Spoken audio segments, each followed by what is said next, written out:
And welcome, ladies and gentlemen, to another episode of Generation Shock. This week's episode is Do Sports Mimic Real Life? But before we get into that, let's hop into our intro.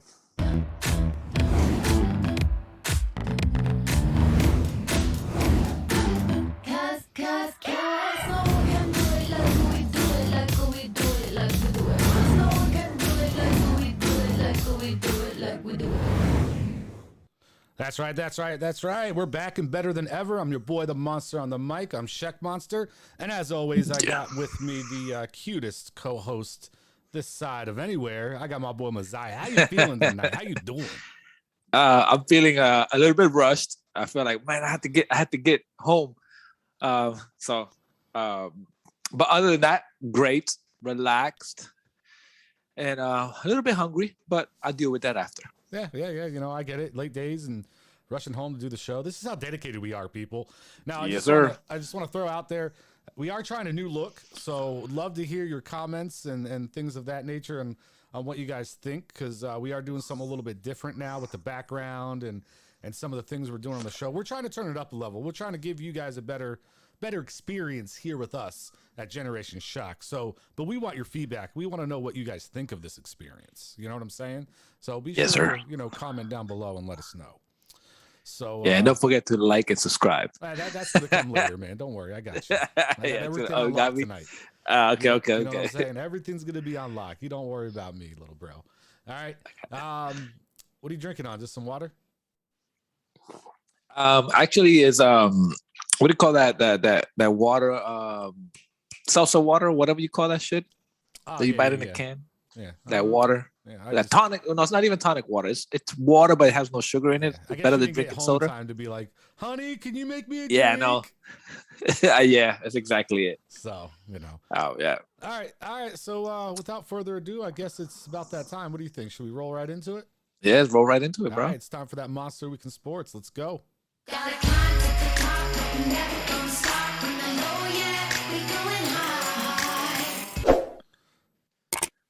That's right. Monster Week in Sports. And this week is pretty much going to be the Olympic edition.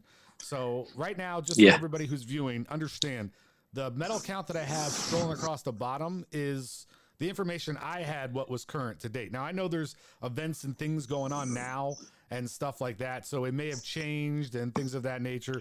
So just understand, I get it. If you want to rag me for not being 100% accurate, just go ahead and hit me up at the bottom. So you can go ahead and yell at me all you want. I don't mind. Yeah. I got what's funny? Take it.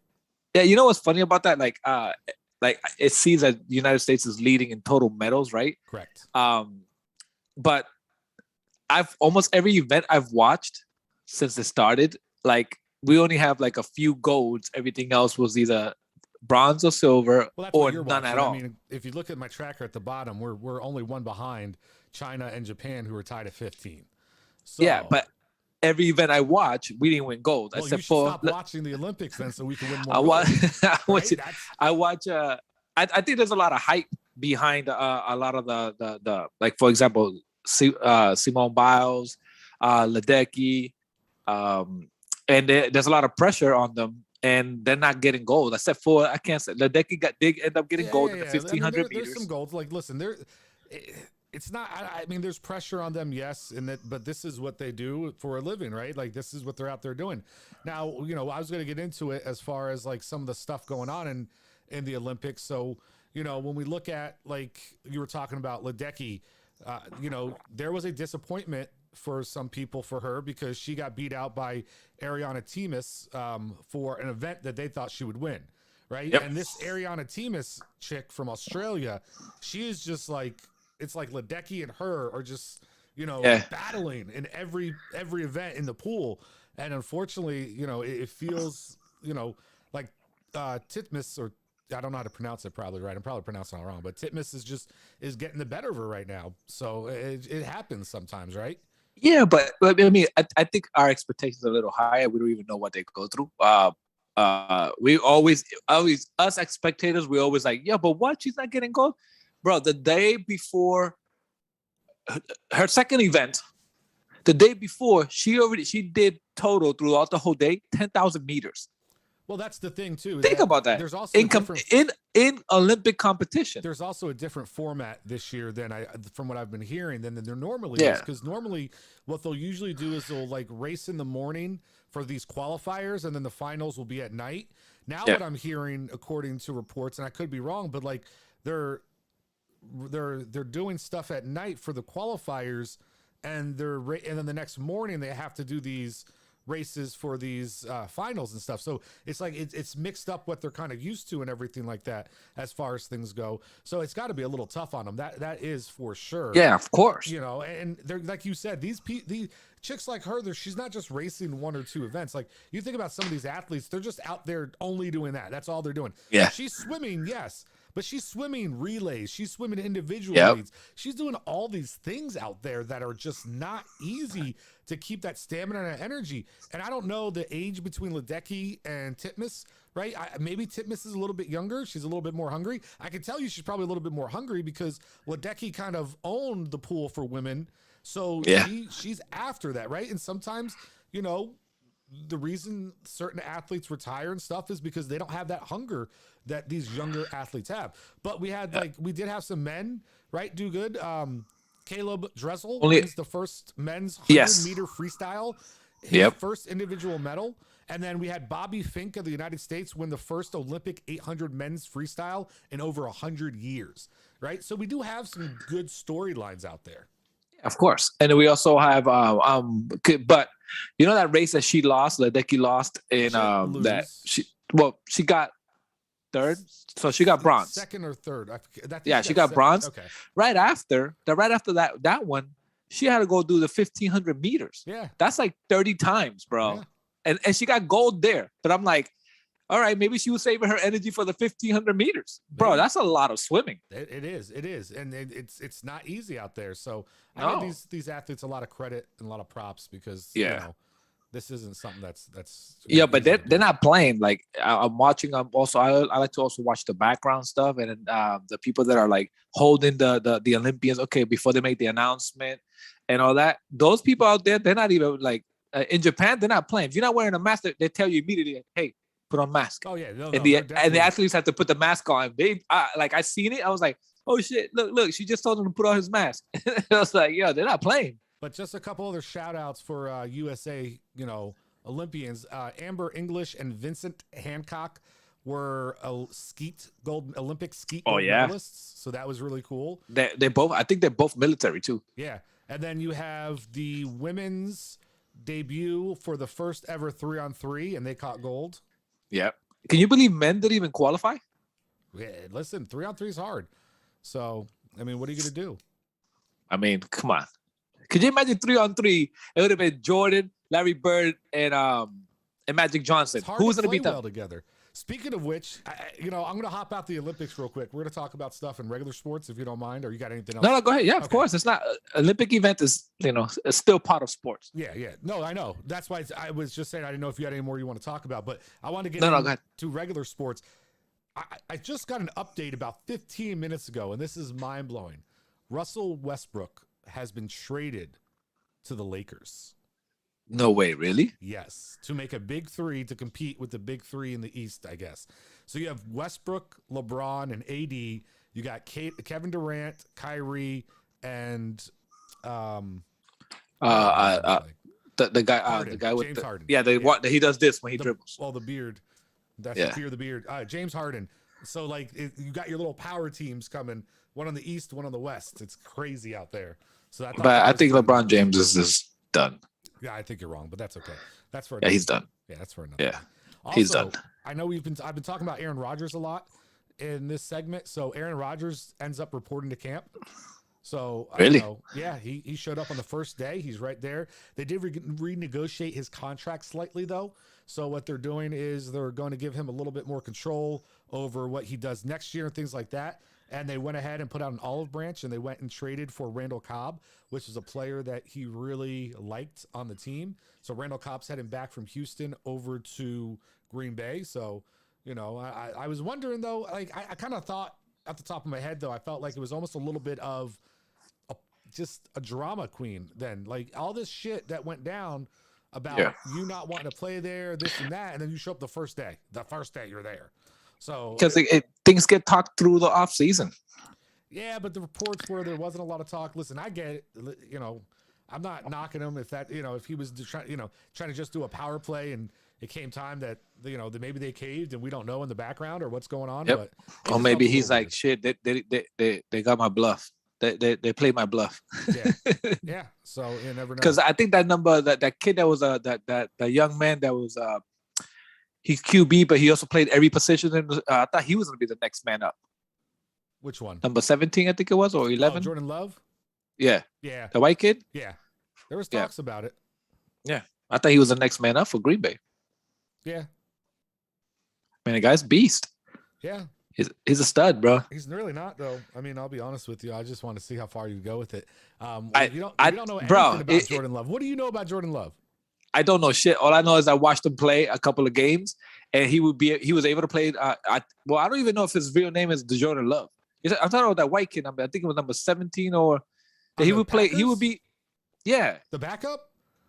No.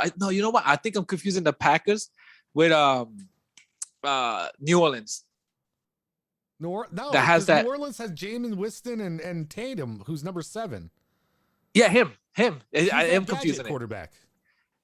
Yeah, he's the one who plays different positions, right? Yeah. Oh man, him. I'm confusing him. My fault. That's why we don't talk sports with. This is what exactly. Real quick, did you hear about the all-around gold gymnastics?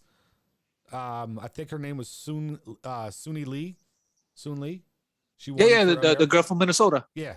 What do you think about that? We don't do that very often. Next man up, bro. That's what it is. That's how fast things happen in sports and media. Next man up. Simone Biles says, I can't do this anymore, which I think that's going to be also one of the topics that we should talk about. That's the topic we're going to hop in right now, actually. Okay, so cool. We're going to talk about that first and the issues with, mental health and things of that nature. So that is going to be our first topic of the day. And is mental health in sports a real issue for athletes, or is it kind of overblown maybe? Because some people out there feel that way. So I'm just I've heard it. What you think? I've heard it. I've heard it where they're like, bro, she's probably hurt or she's probably can't compete anymore because in gymnasts, age 24 is old. Yeah. Right. So and they think that she's using this as an excuse. I'm like, bro, I don't think so, man. Like when I was watching her do the horse, the vault, and I seen her freeze in the middle of the air. I'm like, something's wrong, really. Something's really wrong mentally. Like as far as I think the pressure got to her. I give her props for stepping up and saying, I'm having mental issues. I'm leaving because it's going to be worse for her and for the team. She can get seriously injured because that's not easy. And she's a beast. And that's not easy. Well, no, it's not. And so I went ahead and I put up on the screen. I don't know if you can see it. There, some of her comments that she made. So I have to put my pride aside. I have to do what's right for me and focus on my mental health and not jeopardize my health and well-being. That's why I decided to take a step back. Right. So she's standing out. That takes a lot. Yeah. She's trying to stand out and bring to light that there's things going on in her life and, things that have caused this and that it's going to be very difficult. Like I didn't want to hop into her yet because there's other things that have happened that we're going to talk about later with her as well. Yes. But yeah, it can't be easy. But the thing is, like, I'm proud that she did it. I'm proud that she stood up. But she's also not the first one to do this. Nope. Right? Naomi Osaka did it. Correct. Yeah, Osaka. And I just put up a quote for her. She was the first one to really bring this to the forefront, bring this to light. I do hope that people can relate and understand okay to not be okay, and it's okay to talk about it. There are people who can help, and there is usually light at the end of the tunnel. Sorry, I'm a little tongue-tied. But she was the first one to really kind of platform on, and not the first one, but she got a lot of recognition because she stepped out of a huge major tournament in order to focus on that mental health. And that was big news. Well, think about this. They're at the height of their career. And for them to say, I need to step back because of mental issues, it's a serious. And I'm glad that they did that. I think they're great sports spokespeople for that, right? And I think now there's going to be a huge focus in mental health in sports, right? Right after Michael Phelps was talking about it, I was watching because I've been watching it, and he's like, "Man, he goes, I'm proud of her that she was able to do it. I'm not quoting him, but I'm just summarizing. I'm proud of her that she's doing something like that, because he said, I went through this, and this, and that. He goes, you have no idea the pressure that the Olympics bring to you. Also, there's nobody that puts more pressure on themselves more than an Olympian. They put a lot of pressure on themselves.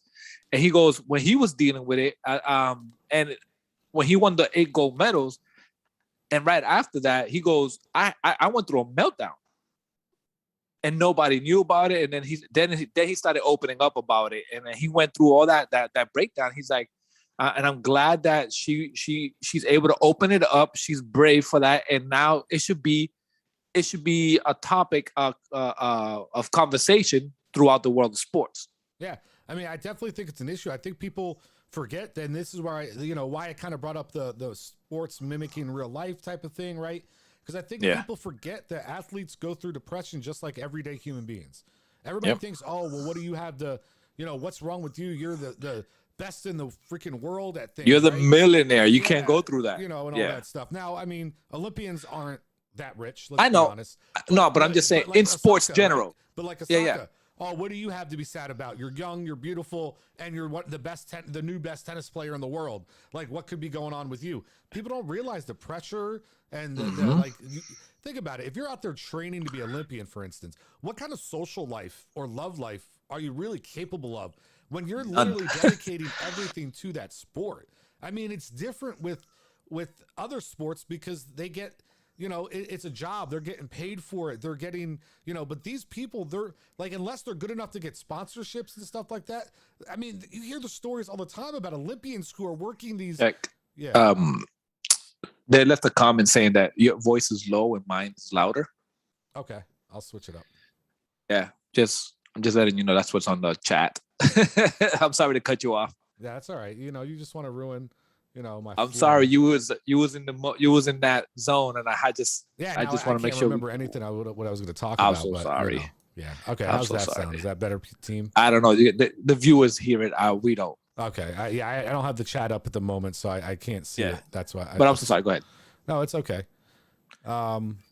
Yeah, Mazai. Yeah, they want to hear your sexy voice, not my loudness. Well, listen, you're always way louder, so that's okay.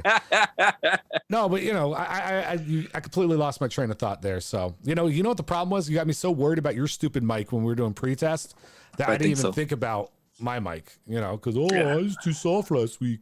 I couldn't hear myself. No, I didn't say it like that. But so, anyways, but no, you're right about the pressure they get put on, the money. Yes, people they say, oh, what do you have to worry about? You were talking about Osaka and how people say, what do you have to worry about and stuff like that. All right. Yeah. Let's hop into the chat and take a look and see what people are saying then. So besides my mic being loud and you're soft. Yeah. So what's up, guys? Natasha Sheridan, thanks for joining us, adding some comments. I appreciate you guys. I think stepping aside was the best thing she could do for her mentality and physically. I can't speak today. You want to read you can't even see them probably. I can't even see it. So yeah, okay.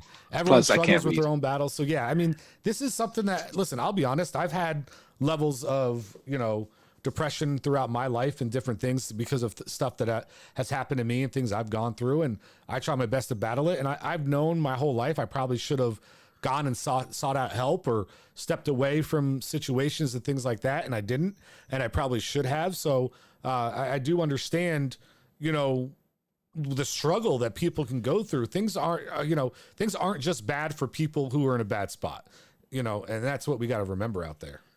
Yeah. Like I've had this conversation with people before. Like, I've been through times where I'm like, especially, I'm going to share this. When everybody knows I'm older. So yeah, you older. It really hit me when I hit 40. Right. And I'm going to show you, like, I've been through time when I'm like, I'm just sitting in my room, I'm sitting watching TV, and I'm thinking, like, in my mind, I'm living in my own world. I'm thinking of dying, all this, and I'm screaming in my head, but the outside of me it feels normal. I'm with my wife, we're watching the TV, but she has no idea what's going in my head. And I'm like, something inside of me just want to scream and all that, right? And I was fighting this battle before at that time, and I'm living through everything that I've gone through in my past at that moment, right? All the suffering and all that, and all these battles fighting inside. Now, that's nothing compared to what these people are going through. But that was just moments, right, that I went through, and I'm like, holy shit, this is crazy. I had to figure out a way to step out of it, because I thought for myself was like, this is dangerous. This is a spiral that I'm going to go down in, and this is no good. So I took a couple of days. I took some steps into, figuring it out.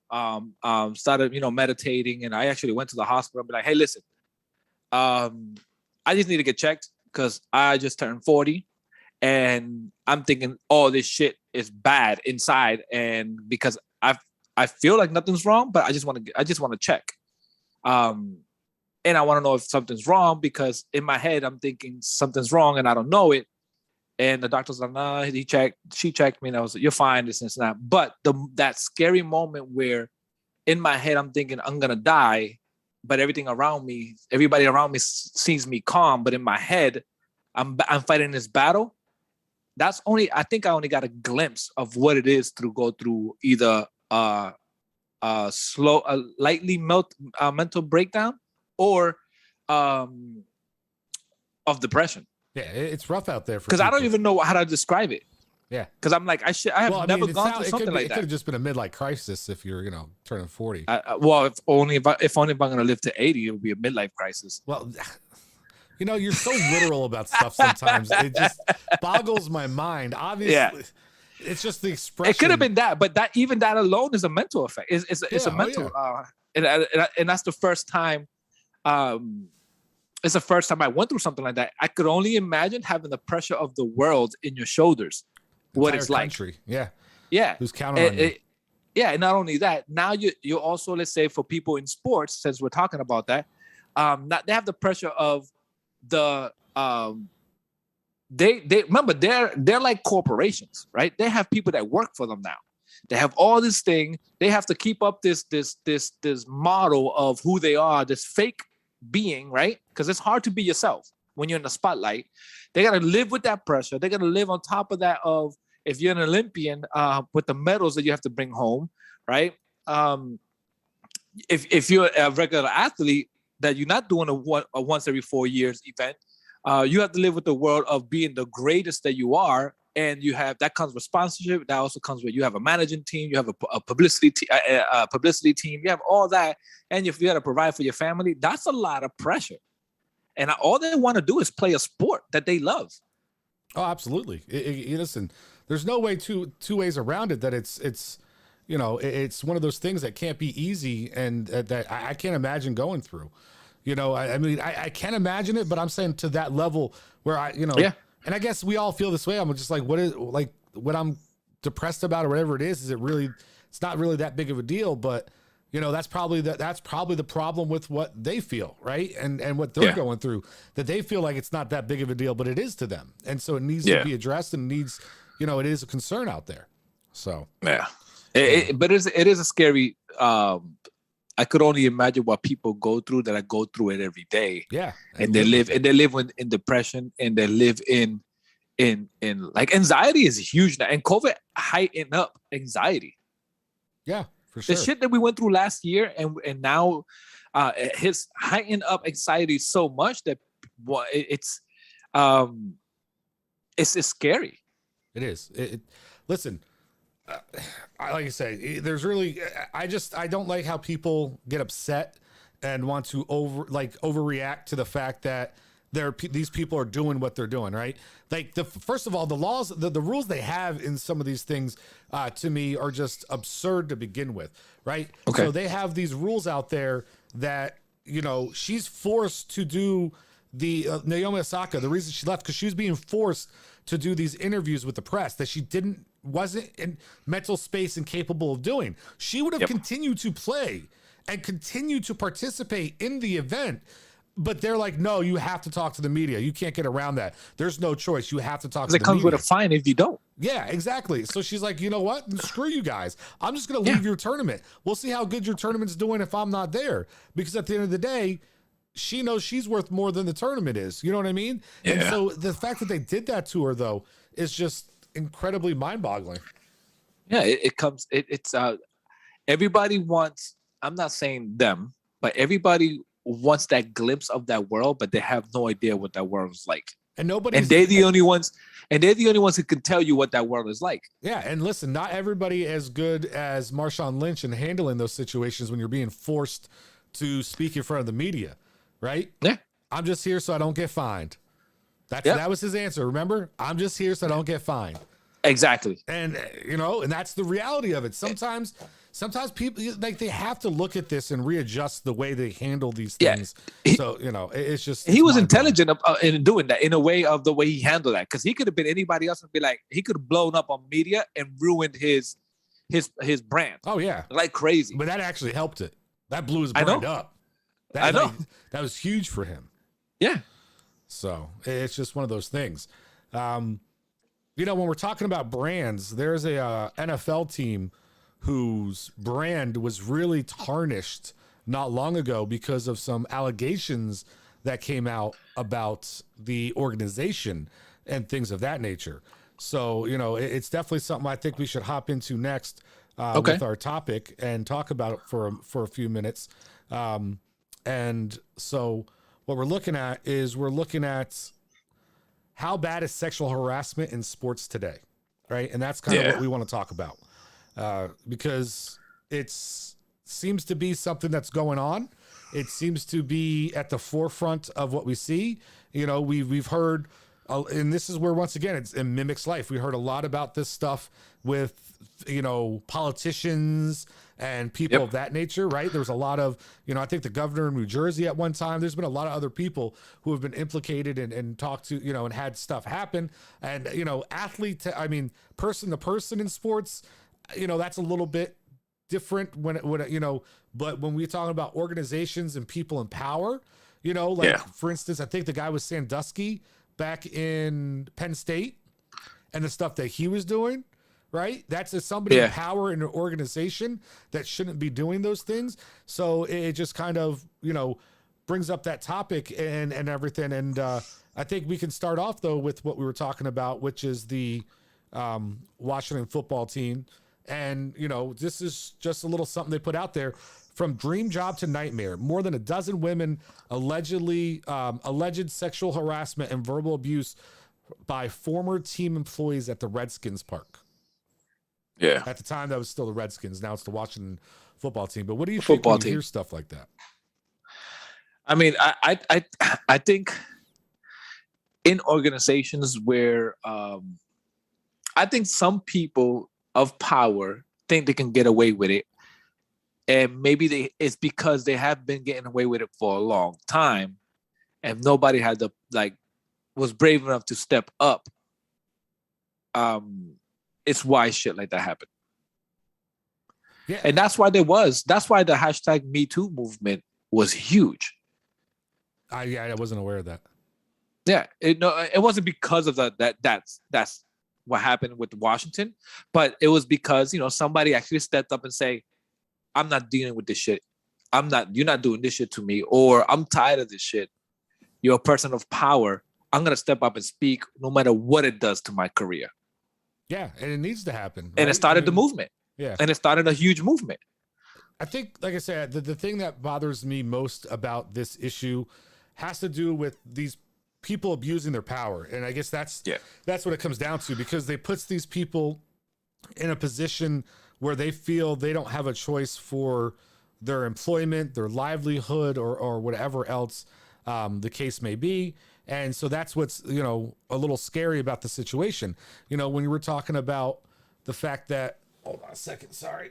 When we're talking about the fact of people in the organization who are mistreating their employees and things of that nature, that's, That's stuff that's just, it's scary that it's still out there. I mean, this is stuff that happened, way back in the olden days when you were growing up, probably, the 1900s and things like that, when, around that era. But yeah, it brings to light that this country still has a long way to go, whether it comes to, treating people properly or how we handle women and things like that. It's just scary how far out we are on being able to, be in a better position in this country and be able to, just, I don't even know how to, what to, it's just crazy. Well, like I've always said this, and one of the best quotes comes from the comic book. And not that I read the comic book, but I watched it in a movie, and she said it. Spider-Man's grandmother said it to him about his uncle. With great power comes great responsibility. Unfortunately, there's people that take advantage of that power, and they think that I control everything, and if you don't do this, you're not gonna get that. But here's the other thing: the perception behind it, right? And the stupidity and the ignorance behind it, where, like, for example, when Bill Cosby got accused of what he did, and most of the conversation was, hey, that's Hollywood. That's how people's career gets started. I'm like, so you're telling me that for your career to get started, you have to be harassed. You have to be, you have to go do something that you don't want to do. One of the bigger questions I would ask is that how his career got started? Yeah. Right? Was he pressured into doing things in order to get his position in show business? Because that's the problem that they when they make those comments, they don't think about, right? You're just saying that that's how it is for women. That's what's wrong, right? That's my point. That's the problem why people need to step up. Can come up is by being harassed when you're not doing it to men. And so, if you're forced to do the same thing to a man that she's doing, what are you going to do? Like, are you just going to take it so you can come up in the business? Like, you know what I mean? So that's where that whole thing gets a little skewed to me, and people don't realize sometimes. Well, people always have an opinion from the outside, right? Because they're not in that field. Yeah. Or they're not going through it. But then when it happens to them, they'll be like, holy shit, this is exactly what happened. So, and it's hard because it's scary. Put yourself in the shoe where, man, this person has the power to ruin my career, my life. This livelihood that feeds my family, this livelihood that gives me this beautiful place that I have, this livelihood. Do I want to throw all that away, or do I just put up with it? Yeah. It's a scary situation to be in. Yeah, absolutely. And that's why sometimes people don't step up, or maybe somebody steps up and they get made an example of, and then the other people is scared about it. Yeah. And they don't want to do it. Right? And that's scary. Because there's people that have that power to say your career is over. Yeah. And that is a scary thing. I mean, and that's why we have to do better at putting the right people in power, right? I think that's where it comes from. Or when we hear things about this, because I hear a lot of rumors too, that sometimes, some of these things just get overlooked or they get sidetracked or whatever else.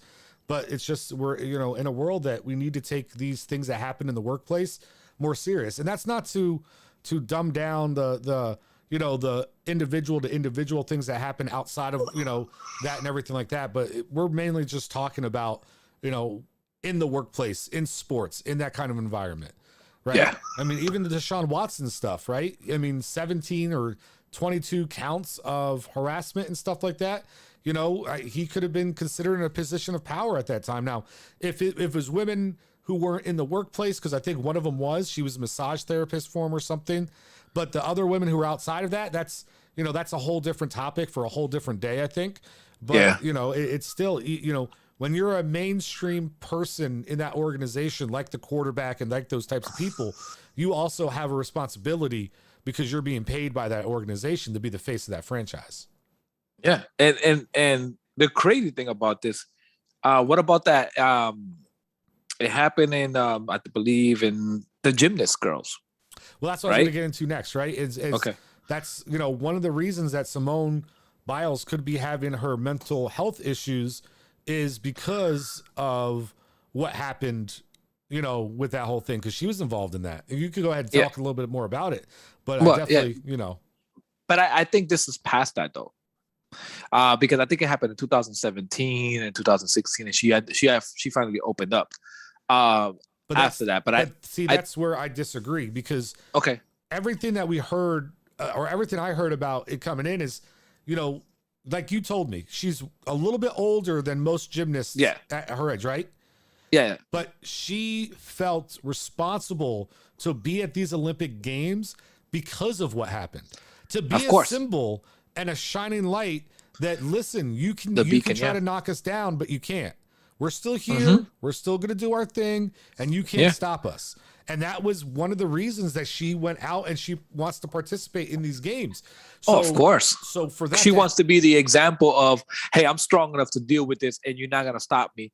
And what you did, it's not going to affect me, and I'm going to show it. Yeah, and she was a leader. She's a leader to that team. Yeah, I mean, but the pressure of performing, competition, the expectations, and then to add on top of that, everything she's going through with this is the first time she's back since all that stuff happened. When they look like that, can't be easy to go by. All the other girls, they're not competing right anymore. Yeah, she's the only one still competing. The only one still competing. That puts a lot of pressure on that one person. Yep.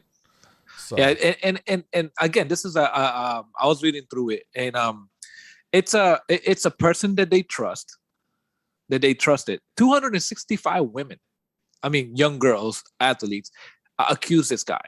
Yeah.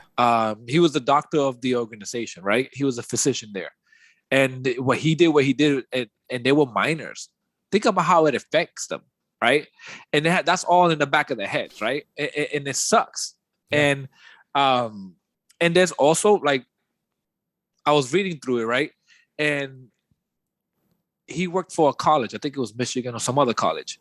They paid out one of the girls $1.5 million just to and had her sign a disclosure so they can put it under the rug.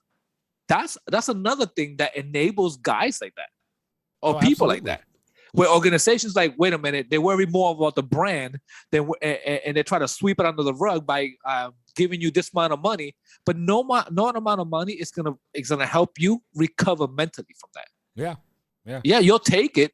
The person took it because it's gonna change the lives of the people around her, like her family immediately. But it's not gonna. It doesn't change the effect, the trauma behind it. No, not at all. And the fact that they use that and they had to sign an NDA, that also tells you those people like that or organizations like that are the ones that enable shit like that.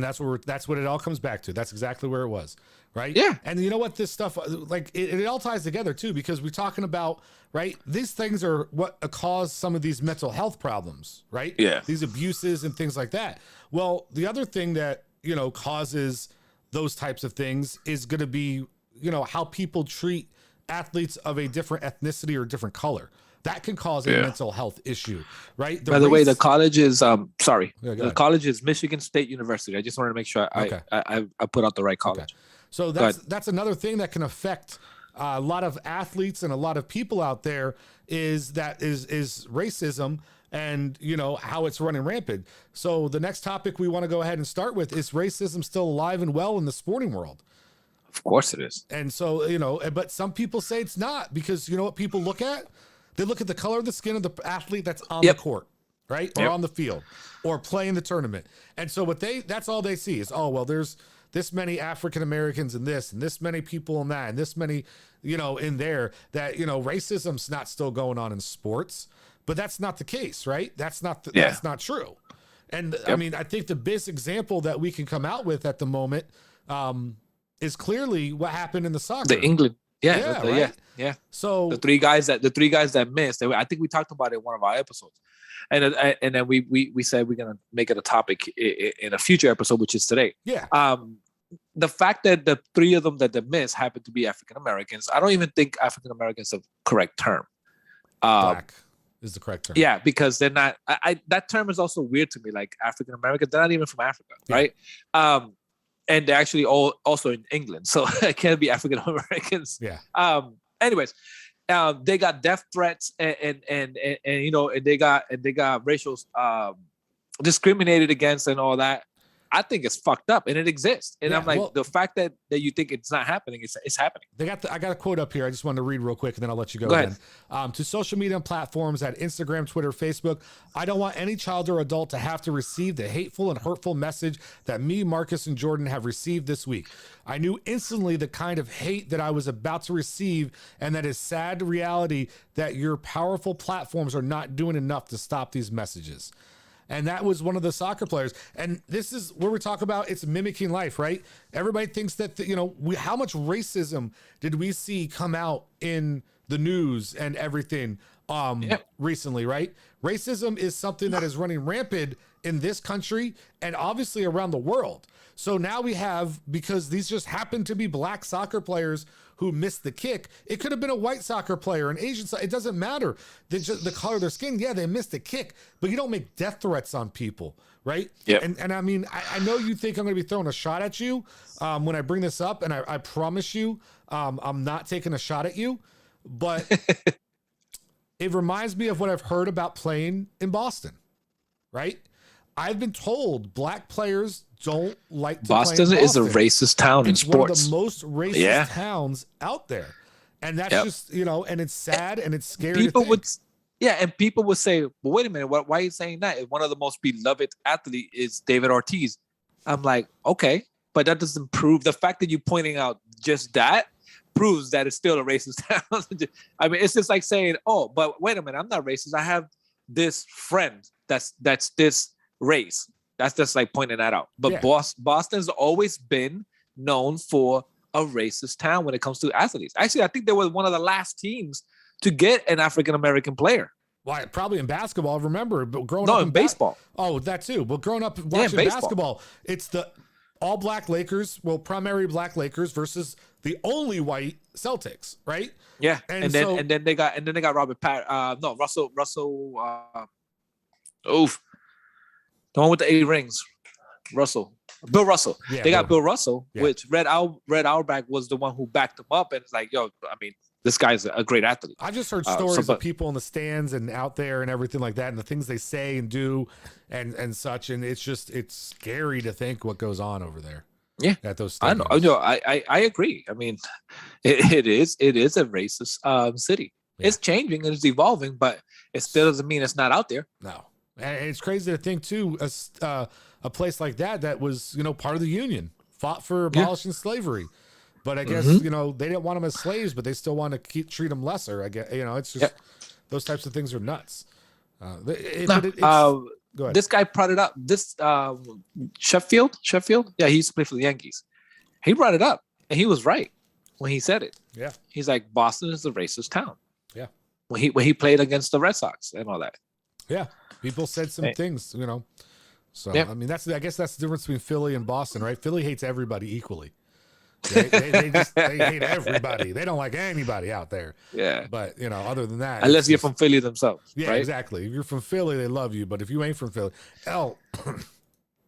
even if you play on the Philly team, sometimes they hate you. It's just one of those things. So, but I don't know. Yeah, but it's bring up about it? No. Not really. There was something. I'll bring it back again. Colin Kaepernick standing up. Yeah, turned into a race thing, and it wasn't even had to do. It turned out to be took away from the message that he was trying to put out. Yeah. But here's my thing, and I'm gonna put this out there. I think what's gonna end racism, if it ever does, is we putting labels on ourselves. Okay. Calling it out. I'll give you an example.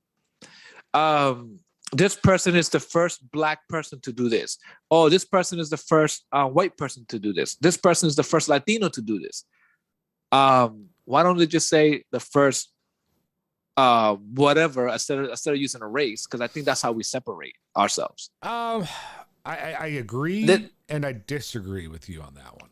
I just think when you call out a specific, like they did this and then, or they're doing this, and then you put a race on it, I think you're causing already that separation. But until we get into a world where there is no racism, that's how you have to do it sometimes, right? Yeah, but I think that's also part of... No, because if you look at a guy like Jackie Robinson, you're diminishing his accomplishment. Oh, no. By just saying, Okay, he's a guy who made it into baseball, right? Yeah.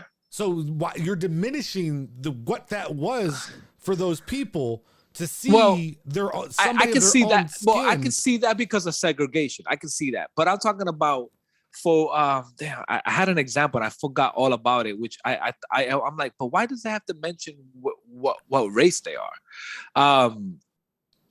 And I think it's one of the biggest reasons that when we put labels again, it goes back to because the majority of history, it's white people are the only ones allowed to do things, right? So when you get somebody who's non-white who can break through that barrier and do something for the first time, it's a uplifting event for that racial, for that racial, I don't know the word, for those people, right? So that's why it still is prevalent, because we still keep these people down. Yeah. So what are you going to say? Obama, like, once again, recently, there's no separation there. Obama was the first black president. Do we not say that? Yeah, we do. But should we not? Should we just be like, he's the 45th or 46th? I don't know what number he was. He was just the next president? He was the 44th. 44th. So we should just say he's the 44th. And the only way I remember that is because the guy that succeeded him was horrible. And he was always known as the number 45. Yeah. But I'm saying, so should we have just said he was the 44th president and leave it at that? Yeah. But that diminishes the history. It doesn't diminish anything. He's just we know he's black. We know he's. So are you okay? Are you okay then if somebody says she's the first woman to do that? There's no need to put anything behind that. But but aren't certain things describing the person? Why can't she just be the first human being to do it? Because she wasn't the first human being. Okay. Or why can't she be the first or a different example of person that accomplished that? I think what happens, I think I'm not making. I think the people. It's an uplifter for those people, right? So when women have somebody who did something for the first time that was dominated by men, that is a huge breakthrough. The first woman coach in the NFL, that's a huge breakthrough. You're diminishing it by just saying, okay, we have another coach. Obama being the first black president is a huge, momentous occasion for this nation. But by saying he's just the 44th president, but don't you think that? But don't you think that causes separation? No. Why would it cause separation to describe what the situation is? I understand the accomplishment, but the minute you put a race to the label, it becomes you started separating it. I think it only works. I think you're right in everyday terms, but not in these situations. If we have our first woman vice president, we are diminishing her accomplishment. If we just because she's the vice president, we know. That's okay, but here's the thing, though. No woman in history has ever done that. But there's woman leadership around the world that are like, and the ones who were first are recognized for it. Yeah. So I see that. So then that's why we want to recognize these people. I just think we have to. The dialogue has to be in a way where we don't call. I think because part of the dialogue causes separation. I think it's maybe I'm saying it wrong and I'm using the wrong example. But there's examples of like, well, but why does it have? Do they have to be that? Why does it have to be the first Latino to do this? Or or not even the first Latino? Why he has to be used as an example, and then they have to mention his race? Why can't it just be the first? He's also a guy that accomplished this, and that. Because that makes those people who are of his nationality. I mean, we know. So you're trying to tell me that that when we look up and we see an Obama as president, we didn't know he was black? No, but you think you think that people are going to follow the story the same if he wasn't? I mean, he's our president. He's going to be on TV, and okay, you could develop the pride. So was the guy after him, right? But why was that such a big deal? He became president because of his words of what he said. Also, that's part of it, but also he's the first president who never served any kind of political office before it. Yeah, right. Yeah, but then they never. Okay, let's say. Anyways, I think I was gonna end up going somewhere else with this. Yeah, like you usually do, so that's okay. Yeah, that's a normal view. All right, so let's go to our next segment, and I think is We're ending the show, right? Yeah. We're getting into everybody's hated FOH. intro. Yeah, everybody's hated intro. So, all right. So you ready to hop in it? You got one ready? I got one ready. All right, let's go. Let's kick it.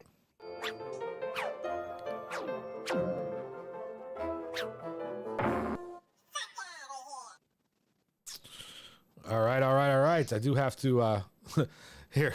Go ahead and jump on first because your camera's a little off on this one. I guess I missed it. Is it? Yeah, so I'm gonna put you on full screen and let you go ahead with it. All right, cool. All right, I'm cool with that. All right, so my fuck out of here is gonna be this. I was reading I was on Yelp reading some stuff, reading restaurant. I'm like, check out some restaurant stuff and all that, and other retail stuff. And I'm reading a comment, right? A guy writes a comment, and the comment was, this was for a retail store, and the comment was,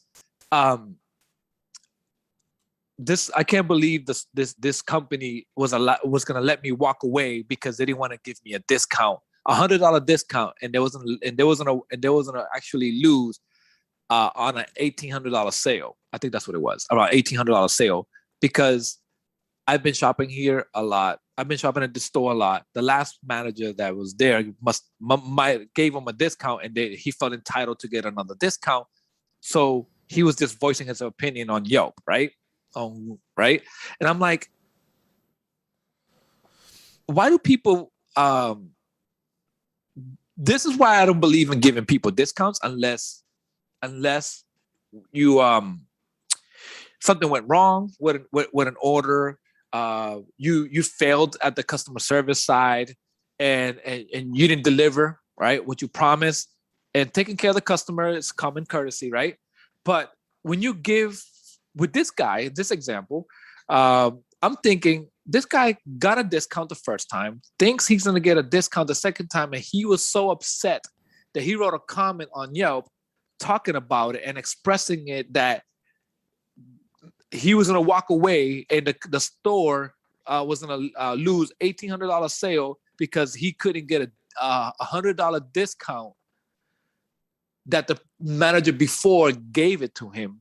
And this time, the other manager, whoever it was, didn't want to give it to him, so he was going to walk away.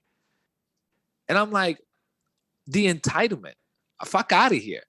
You don't have to get a discount just because you're spending this much money. I put it in perspective in my store. I'm like, people spend money a lot.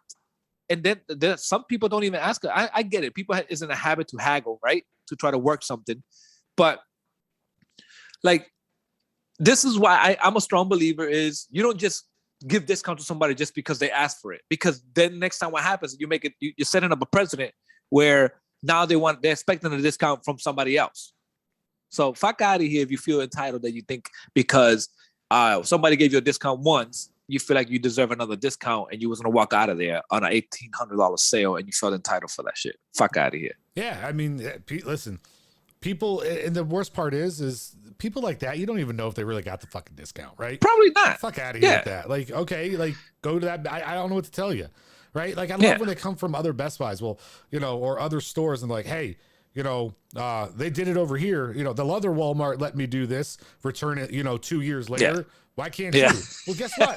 Kick fucking rocks and go to the other Walmart. Like, it's just, it's stupid how people do think they're entitled. They think they deserve shit, and it's just not the way it works. Well, that's why I don't believe in when somebody asks for a discount because they're buying they're spending $1,000 or $500 or $700. I'm a strong believer in this. There's people that are blessed where they can spend $3,000, but there's people that have been saving $3,000 for the whole year. Yeah.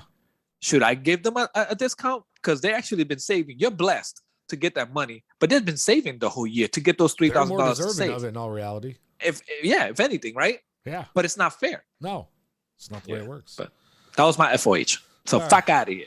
All right. Damn, man. I don't know if I have one. You sure you must have had a great week. So much on. I'm not having a great week. You've been having fun with. Listen, I got to give shout out to Check Monster. He's been having a great week in creativity. He's been putting a lot of work into the show. So I hope you guys enjoy the show and enjoy the new layout. All that work is made by him. He's been kicking ass. texting me in the middle of the night, hey, what do you think of this? Here's some other ideas. And you need to get on some shit because I'm busting my ass over here. So you need to also, here's a way for you to create something. There's this and that. And so all this beauty that you see is his creation. He's been busting ass. So congratulations like to Check hours Monster. in total of work to get it done. So it's okay. Yeah. So it's awesome. I just got to commend you on that. I'm doing it on the show. Yeah. I got to commend you on the awesome job you've been doing, and just keep it up. All right. I mean, this is the evolution. Yeah, I'm trying to think of an FOH because I want to do one, but I can't. I'll be honest. This week there's just not a whole lot that I can think of. I'm telling you, I'm trying to create a movement, bro. I'm putting this up on social media. All the ones that Tasha sent us, Sheraton's. I keep saying Sheraton. Send us. I do apologize. I can mispronounced your name. It's not going to be a great one, but I'll throw one up and I'll jump. Throw it out there. I'll just throw something in. Do a FOH on the Olympics. All right. So my whole thing is, when events are going on with the Olympics and things are happening with it, you made me change my mind in the middle of it, so I'll do this one. Social media is a great platform. Don't get me wrong. I'm on social media right here. I just put down below me what my social media information is. So don't make it sound like, I don't want to sound like I'm the old guy, get off my lawn, and I don't like social media. But when it comes time to things like this, like the Olympics and these things that are going on, it's the worst thing ever is social media. Because what's happening is these events are going on, and rather than being able to watch them live, because most of them aren't even broadcasting it live because they're saving those rights until that they can broadcast it on prime time, which I get. You want to watch those things prime time, but you got all these people out there spoiling what's going on the internet and on social media and everything else. Like, fuck out of here. We've had a show about it. You need to wait a certain amount of time before you post this shit. Okay. It's not fair to those of us who have to work or something, or can't find a broadcast of it happening live. And I'm tired of finding out what's going on with the Olympics before when they're going, before they air it. I can tell you who won before I can watch it on TV. Fuck out of here with that. Stop doing that to me. I want to enjoy the games. I want to be able to watch them, and I want to have a good time, because I'll tell you what, people, I just turned on a random event the other day, and it was tandem diving, and damn if that shit wasn't entertaining. I didn't know much about it, but I knew the British and the Chinese, they were battling back and forth for the gold medal. Tandem diving? What's that? Where they jump off the high dive and they do synchronized diving. Synchronized swimming? No, not synchronized diving. Yeah, diving. Yeah, and these guys were like this poor British kid who's never won a gold yet and was supposed to be the hope. They came out and they put on a show, and the favored Chinese came in silver by 1/1600th of a point. That's how close it was. That shit was fire, entertaining as hell. I love. Isn't it cool though? Oh, the man, diving. it's so cool. Oh, it's one of my favorite events. I love all the events, and how precise. Everything. And how precise they are when they doing it together, and you're like, holy shit, this is crazy. Watching the guy who won the triathlon, and he was like, oh my god, it's just these people's dreams are coming true. But guess what? Make my dreams come true. The girl from Philippines. Don't tell me what happened. Fuck out of here. The girl from Philippines that won her gold. Yeah. The weightlifter. Yeah. She's a goddess now in Philippines. Yeah.